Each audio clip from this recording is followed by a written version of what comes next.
Mjesto Planinica, opština Vareš.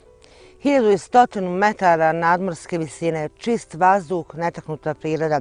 Dobar vam dan, poštovani gledalci. Ekipa koja realizira sedmično izdanje emisije Televizije Sarajevo Darovi prirode ovog puta prikazat će vam interesantnu, zanimljivu, poučnu priču dvoje mladih ljudi, rođeni na asfaltu, što bi mi rekli, odlučili se vratiti ovdje u carstvo prirode, pokušati raditi i uspjeti. Ovo je samo dio zanimljivih reportaža koje ste već naučili vidjeti i čuti svake nedjelje u istom terminu. Zato ostanite sa nama.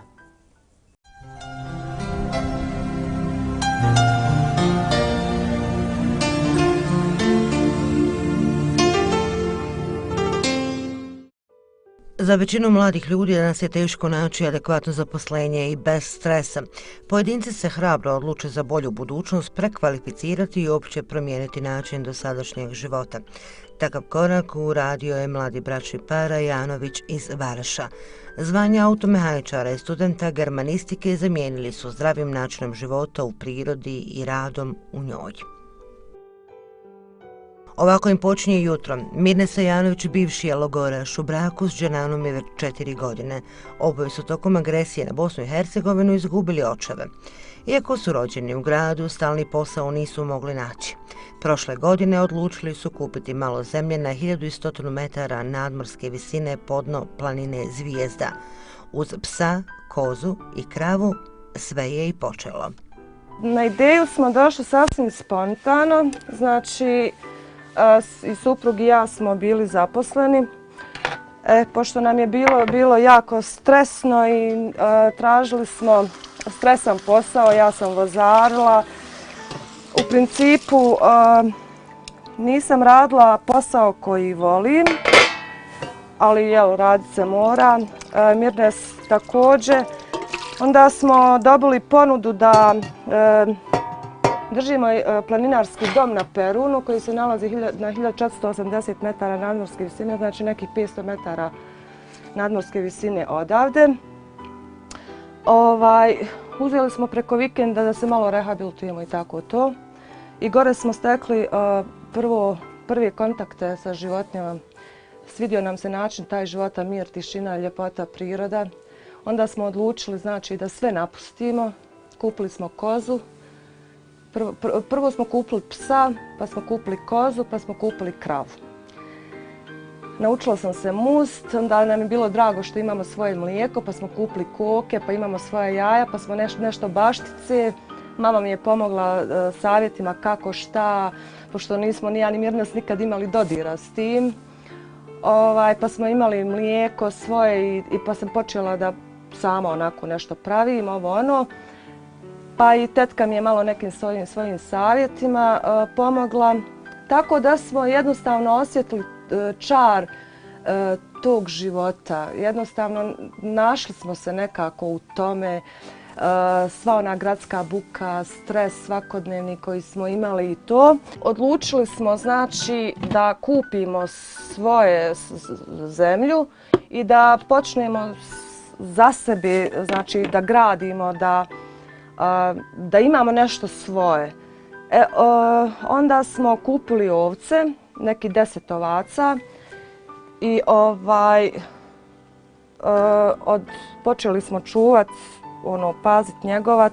Gosti koji su nam dolazili na planinarski dom, tu su kupovali, sve te naše domaće proizvode, džemove od borovnice, sok od borovnice, janje, dođe neko društvo pa kupi janje, tu se i ražanj okretao i tako to.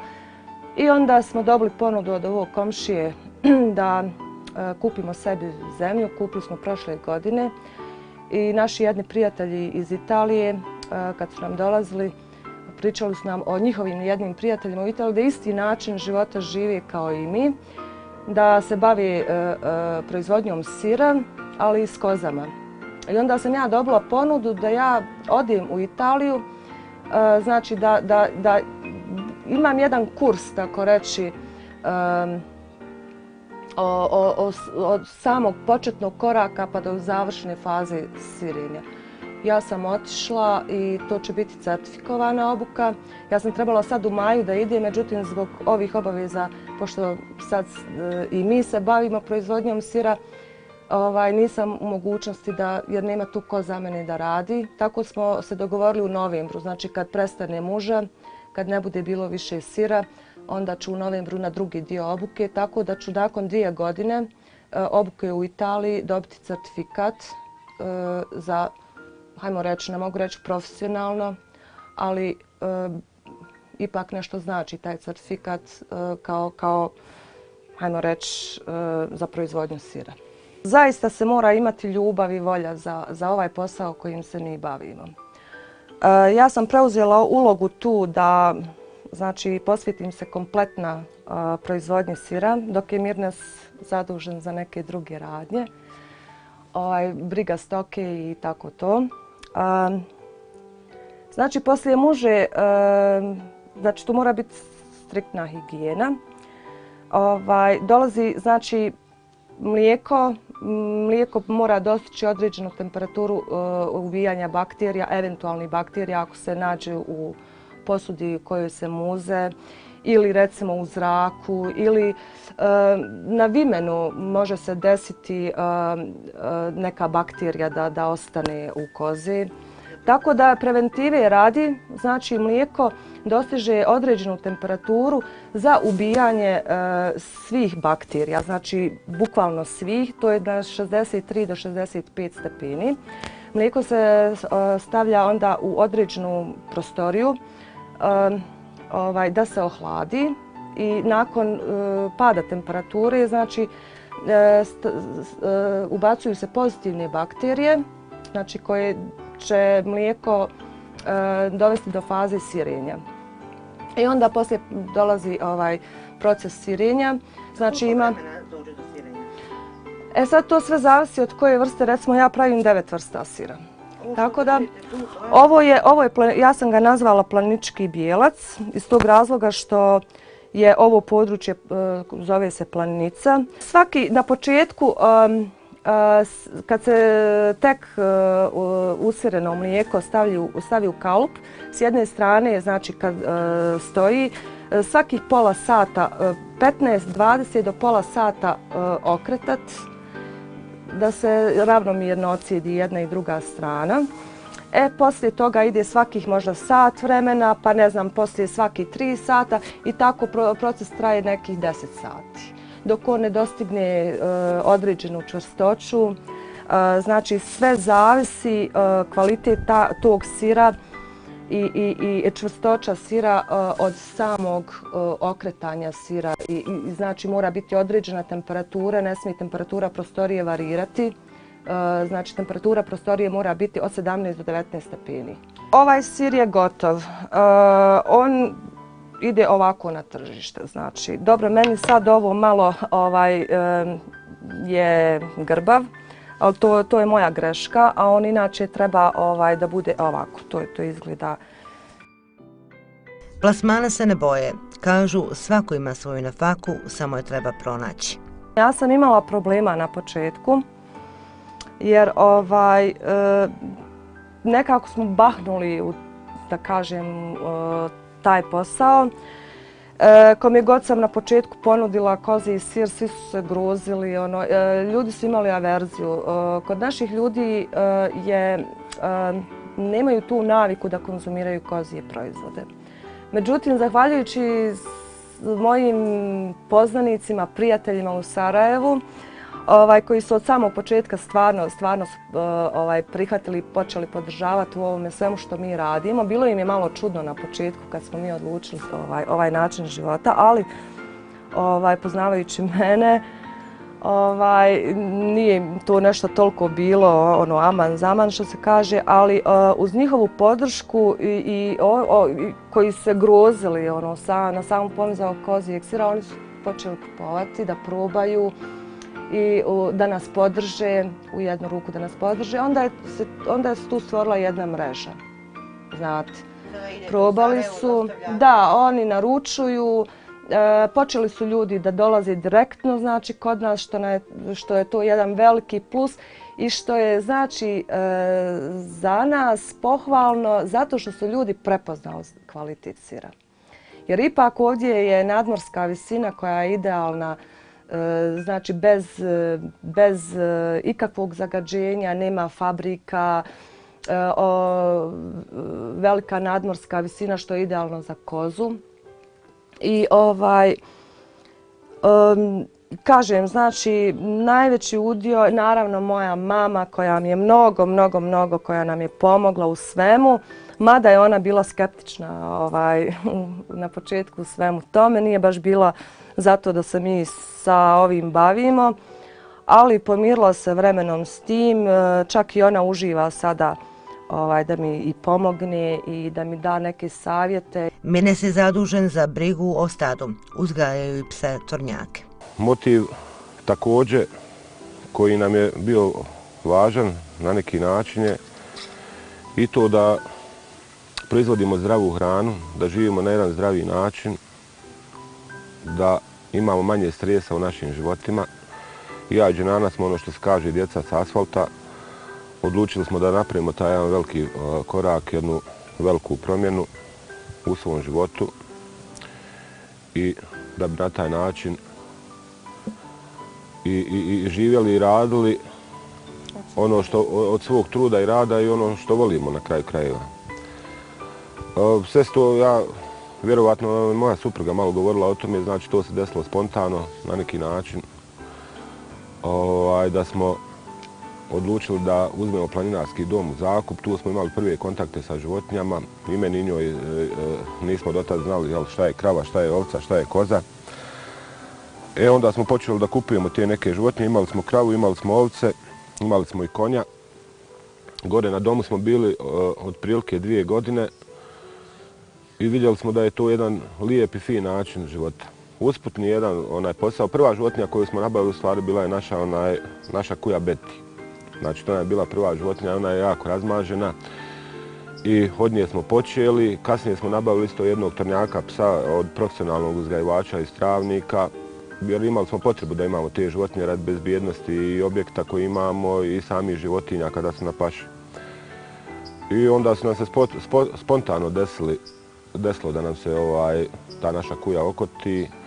Znači, to je više na bazi nekog hobija, nije profesionalno uzgajivanje i kad nam se desi taj okot, prodamo i udomimo te male cuke, kako da ih nazovem, te psiće. Uvijek gledamo da imaju dobar dom, znači nije nam prvenstveni motiv da nešto profitiramo na tome. Najvažniji je motiv da te cuke, s obzirom na situaciju u našoj zemlji kada se pitaju te životinje, da imaju dobar dom, da imaju ishranu, da imaju da su dobro zbrinuti.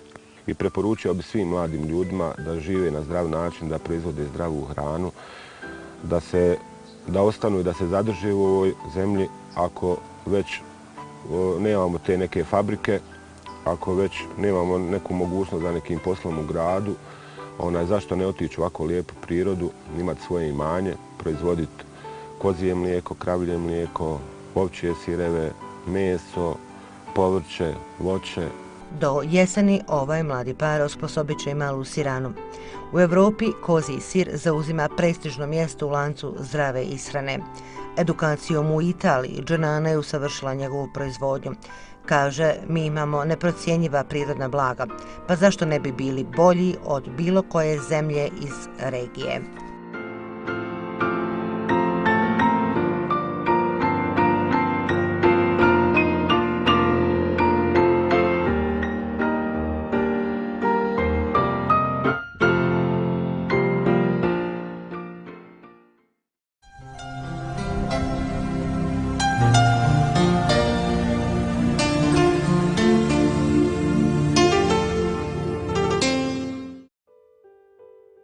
Bosansko-hercegovačke šume i planine su resurs koji može napraviti stotine radnih mjesta i milijone maraka zarade i to bez ulaganja. Osim ljekovitog bilja, gljive predstavljaju proizvod koji je izvozno orijentiran, radno intenzivan i iznad svega profitabilan. Izvozom gljiva, bobičastog voća i ljekobilja u protekloj godini prema podacima stručnjaka zarađeno je više od 40 miliona maranka. Na obroncima Nišićke visoravni u berbi vrganja i drugih gljiva zatekli smo Maidu Spahić. Naša ekipa provela je dan sa ovim vrijednim domaćinima. Razlikujemo zato što je ova jači, tvrđi, bijelji odozdo i tvrd je. Ovo je prva klasa. A ovo je druga klasa. On je mekši, žući, zeleniji odozdo i viši, višeg oblika.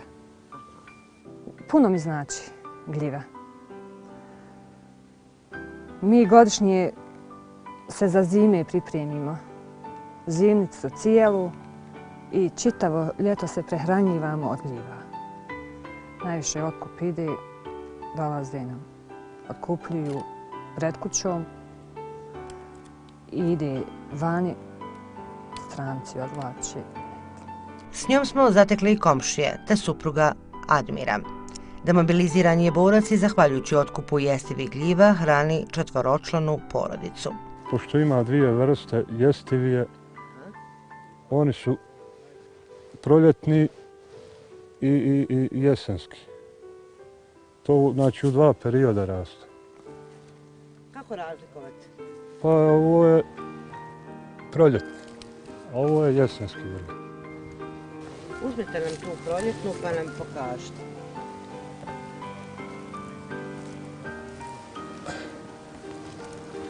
To je proljetni. Proljetni. Kada vidimo u šumi, kako vi znate da je proljetni i da je jestiva taj vrben?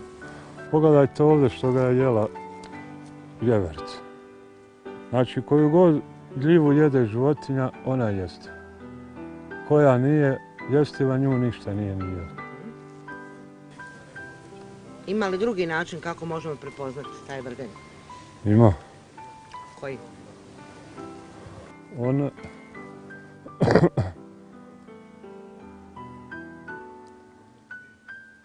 Kad je... Je li po klobuku, po boji?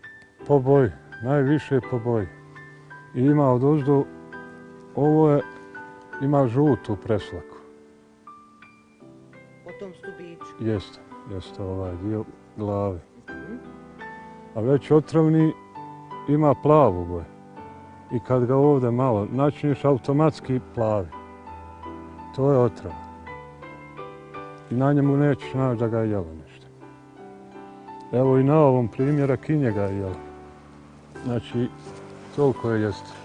On je jesenski, uberite nam taj jesenski da vidimo kako on izgleda. Pošto oni kruto rastu, duboko u zemlji, nisu u mekanoj, nego u tvrdoj. Evo njega. Beremo ga sa korijenom. Jeste. Ovo mu ništa ne smeta što se valja. Pošto je jako mu stanište, on raste svake godine po istim mjestima. I koja je razlika? Jesenski je malo tamniji možda? Jeste. Ovaj je bljeđi, a ovaj jači je tamniji. I sad kako ide još jesenu, onda će još biti tamniji. Ovo je njihovo glavno stanište.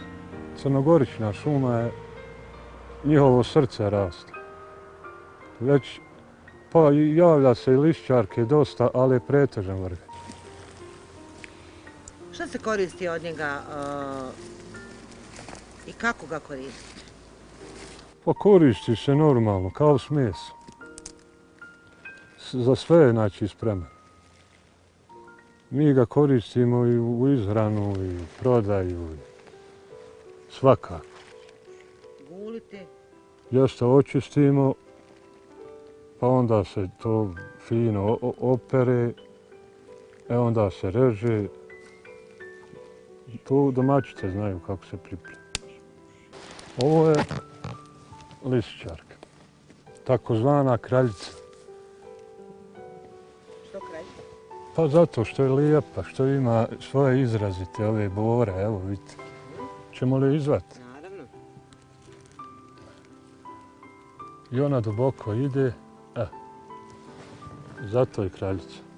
Evo vidite maketu. I one malo više još rastu. I one vole ovako ovo rastinje, travu, ovu kupinu što se pruža i to voli. I tako. U kojem periodu se najviše beru gljive? Pa period krajem jula i krajem pa septembra. Iako ih sakupljamo, u našoj tradiciji da ih malo jedemo, dodaje Maida. Mi više volimo prodati kilu gljiva, kup kilu mesa. Za ove druge berače s područja općine Ilijaš otkup je zagarantiran u Visokom. Mi jedva čekamo. Znači, čim je proljeće, idemo na šmrček. On je prvo start. Takozvana martovka gljiva, ona je znači u martu raste. To je po mom ukusu, najljepša gljiva. Ali eto, šmrljak on preuzima kao kvalitetu, on je najskuplji. Suhog šmrčka je 100 eura kilogram. Znači, on je najjači sa dejstvom para. Amatorka ona ima bolji okus, po mene. Ne znam kako kome. Pa što se mene tiče, pa za jednu sezonu, znači, od jula do septembra, pa oko 2 tone. Otkupna cijena joj je? Zavisi od plasmana otkupne stanice. Otprilike? Pa eto, prosjek dođe neđe 7 maraka. To je prosjek. Znači od gljiva možete fino živjeti vi i vaša porodica? Normalno. To nam je normala, od tog živi. Prema podacima stručnjaka u Bosni i Hercegovini iskorišteno je svega 10 do 15% ljekovitog bilja, gljiva i bobičastog šumskog voća. Boljom organizacijom moglo bi se zarađivati čak više od 300 miliona maraka.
U nastavku poslušajte još nekoliko interesantnih informacija o jestivim gljivama. Vrganju treba prići pažljivo i pogledati ga sa svih strana, a zatim nježno kucnuti po klobuku. Taj zvuk otkriva njegovu starost. Ako je zvonak i napet, riječ je o mladom ponosnom vrganju. Ako je zvuk nikakav, a na klobuku nakon kucanja ostane udubina, taj je vrganj već na kraju svog kratkog života i bolje ga je ostaviti u šumi. Razlikujemo 4 osnovne vrste vrganja, mada postoje mnoge dileme oko determinacije, te možemo reći da postoje redom. proljetni ili mrežasti vrganj, Boletus aestivalis, ljetni ili pravi vrganj, Boletus edulis, crni vrganj ili hajdenjek, Boletus ereus i borov vrganj, Boletus pinicola.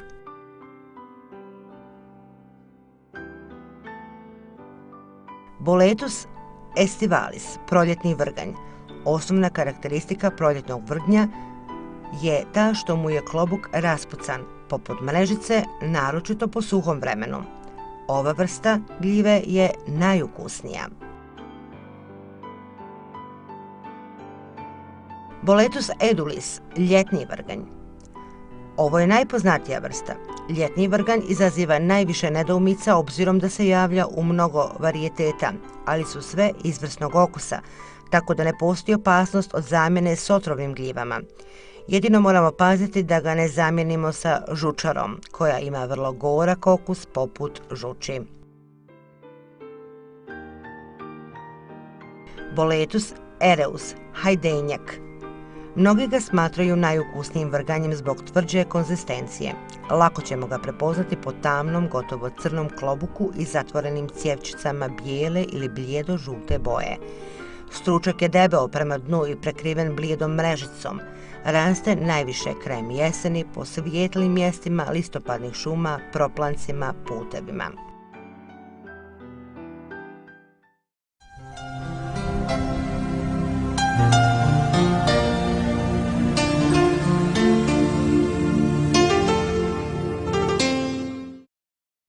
Sredstvima u iznosu od 100 miliona eura koje je za Bosnu i Hercegovinu prošle godine izdvojila vlada Republike Turske u znatnoj mjeri povećan je broj porodica koje su se vratile na svoja predratna prebivališta. Osnovna namjena sredstava je održivost manjinskog povratka, pokretanje proizvodnje, poljoprivrede i otvaranje novih radnih mjesta. Kredit vraća nadu povratnicima u Bosni i Hercegovini da mogu živjeti od svoga rada. Povratak na svoje ne znači samo fizičko prisustvo, nego i stvaranje uvjeta za zapošljavanje. Sead Džipa odrastao je u ulogu opština Kalinovik. Nakon odlaska u penziju odlučio je život nastaviti u mjestu rođenja. Uvijek je volio pčele, no sada uz pomoć kredita turske vlade povećao je broj košnica i uspješno dopunjava skromni penzionerski budžet. Ja se bavim pčelarstvom već 30 godina. Do sada sam imao količine pčela koje su bile 20 do 30 košnica, koje su popravljali moj kućni budžet, a cilj mi je bio da med uvedem u jelovnik. Ovaj put sam, zahvaljujući kreditnoj liniji Turske, bolje rečeno implementator BBI banke, došao do kredita, realizovao isti i digao pčelinjak na veću količinu, tako da je to već, može se reći, komercijalni pčelinjak od kojeg naravno imam i prihode i te prihode mi dobro dođu na ovako male penziju, a ono i dalje ostaje živim u zdravoj sredini. Ono što je pozitivno se dogodilo, to je upravo ova kreditna linija. Moram vas posjetiti da naši političari već toliki godine pričaju o povratku deklarativno, a ne čine ono što bi trebalo činiti za jednog povratnika, da on opstane, da živi u svojoj sredini, da ne napušta ove svoje terene i tako dalje. Ovaj put se dogodilo zahvaljujući ljudima koji su se angažovali. Posebno mogu reći da je prepoznatljiv Federalno ministarstvo za izbjeglice na čelu sa ministrom Adilom Osmanovićem, pa je ova linija realizovana. Dakle, ja nisam imao nekakvih velikih problema u tom administrativnom dijelu da kreditnu liniju realizujem, odnosno ja sam se zadužio nekih cirka 20 i par hiljada maraka, ali sam digao pčelinjak, ja sad već imam 100-tinjak društava i ja bez ikakvih problema vraćam kamatu koja je također povoljna, puno povoljnija od ovih sadašnjih kamata koje nude ove druge banke. Svi povratnici koji žele raditi kao i pravna lica mogu dobiti kredit. Realizira ga BBI banka i Turkish Ziraat banka. Mi smo tu liniju implementirali na području 80 općina u Bosni i Hercegovini. U strukturi, dosta smo u stvari plasirali oko 76 milijuna maraka. U strukturi je 23 milijuna fizičkim licima, a 53 pravnim licima. Kod fizičkih lica velika većina sredstava je otišla prema poljoprivrednoj proizvodnji, odnosno ljudima koji se bave time ili na neki način olakšavaju svoj povratak na svoje kućne pragove. U strukturi otprilike podjednako je za poljoprivredu i za stočarstvo, a kod pravnih lica smo evidentirali i zapošljavanje jer je to bio fokus. Znači, kod fizičkih lica nije bilo neophodno da se to evidentira i dokaže, a kod pravnih lica je baš bio fokusno ključno da se dokumentuje zapošljavanje. Tako da je zaposleno kroz ovu, zahvaljujući sredstvene linije, oko 1840 ljudi, bilo da su to stalno zaposleni ili su kao kooperanti dobili ova povoljna sredstva. Mi imamo na raspolaganju još nekih preko 20 milijuna maraka. Sad ponovo pokrećemo jednu novu inicijativu, obzirom da je ta sezona poljoprivredne proizvodnje, odnosno otkupa, berbe i tako dalje. Tako da ljudi nam sad, odnosno klijenti, potencijalni korisnici nam se u kontinuitetu javljaju. Nije lako, da kažem, procijeniti može li čovjek, odnosno korisnik vratiti ta sredstva. U tom slučaju mi se najčešće fokusiramo na to je li imao nekoga ko bi mu pomogao da to vrati, odnosno da ga obezbijedi kao neki jemac ili sudužnik ili žirant, ili da li je ugovor koji on zaključio s nekim ko bi otkupio taj njegov proizvod dovoljno čvrsti i vjerodostojan da se na to možemo osloniti. Koja je vrijednost najveća koja osoba može dobiti? Što se tiče fizičkih lica, to je 100.000 eura. Što se tiče pravnih lica, to je 1.000.000 eura. Koristim priliku da vašim gledalcima upozorim i kažem kako se može za neki med tvrditi da je pravi, a kako da neki med nije pravi. Znači, postoji laboratorijski način koji je najtačniji, ali isto tako postoji i organoleptički način kako reći za neki med da je pravi. Evo vam primjera pravog meda. 100% pravi med, sad kad bi na bilo koji laboratorij išao, ovo bi potvrdilo. Zašto pravi? Zato što vidite, ovo je do duše prošlogodišnji med. Prvi način jeste da med mora biti ovako u čvrstom stanju. Mnogi gledalci vaši će reći kako čvrsto stanju, pa to je šećer sam je. Ne, nego suprotno, gdje god naiđete na med da vam prodaju, a on u tečnom stanju, a tamo minus 10 ili ne znam nija, bježite od tog meda. Brukaju nas, a vi niste dobili pravi med. Ovo je pravi med i ovo je najbolji način da je, kako ćete utvrditi da je pravi. Ima drugi način. Kada med koji nije u čvrstom stanju razvlačite kašikom, povučete kašiku, pa ga razvlačite najmanje 40 do 50 cm, ne smije se prekidati nit tog meda. To je potvrda da je pravi med također, dakle i taj način. Ako vam je utegli med slojevit, pa jedan sloj kao vidite tečan, drugi nešto se tvrdo, bježite od tog meda. Bježite od tog meda. To su sve plagijati i ti medovi nas na neki način diskvalificiraju sa cijenom. I bježite i od meda koji kupite po jeftine pare. Ne može to biti pravi med. Trudite se da kupijete pravi med od čovjeka poznatog, kojeg svake godine kupujete, koji stoji iza toga i nećete imati problema. Evo vidite kako izgleda pravi med i ovo mora biti odlično. Pogledajte.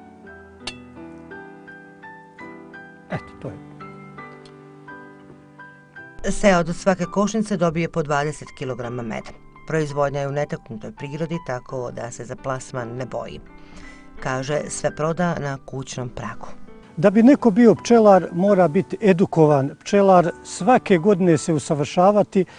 To nije, da se našalim, krava kojoj 3 radnje ona ima i s time se zadovoljava.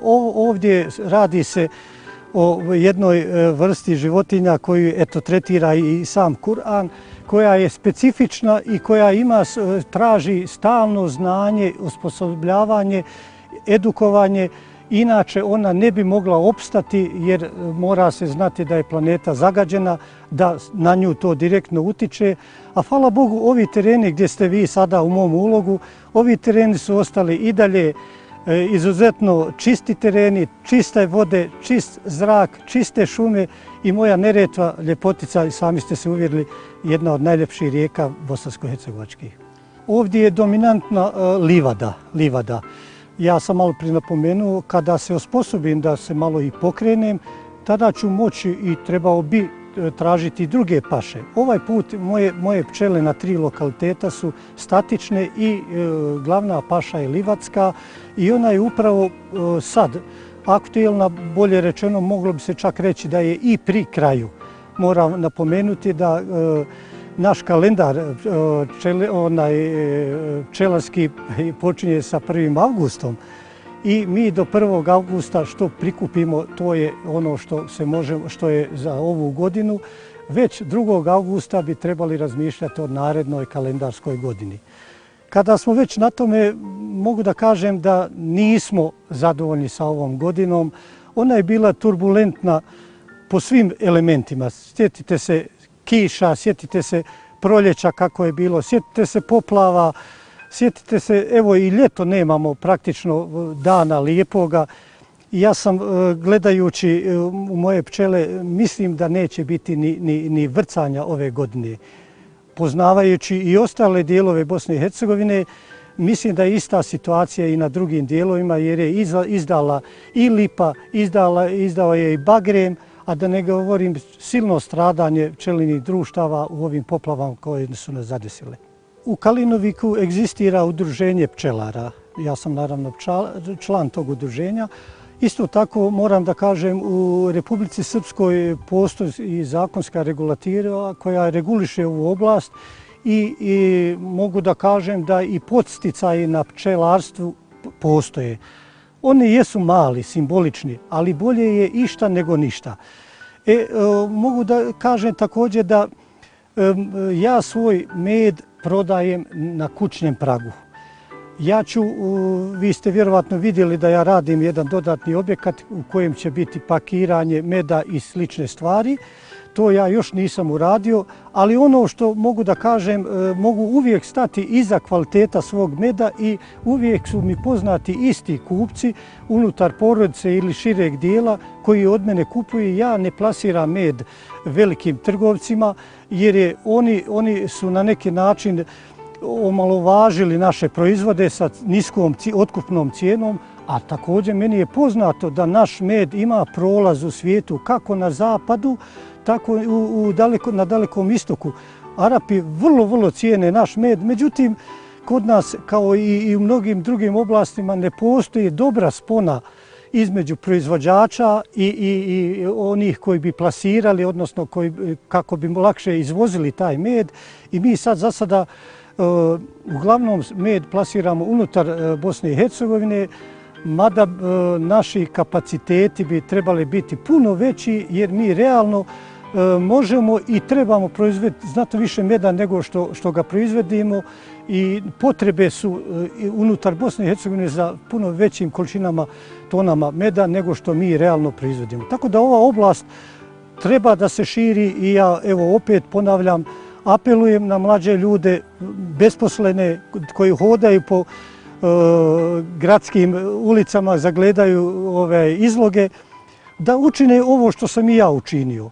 Hrabro odu u BBI banku, uzmu kredit, preuzmu odgovornost za svoj biznis i krenu. Neće se pokajati. Sad je primjer kako se u 3. životnoj dobi može uspjeti, ali je i poziv drugima da pokušaju uraditi nešto za sebe i porodicu. Aplikacije za kreditiranje su još aktualne. Najveći iznos koji može biti odobren fizičkim licima je 100.000, a pravnim 1.000.000 eura.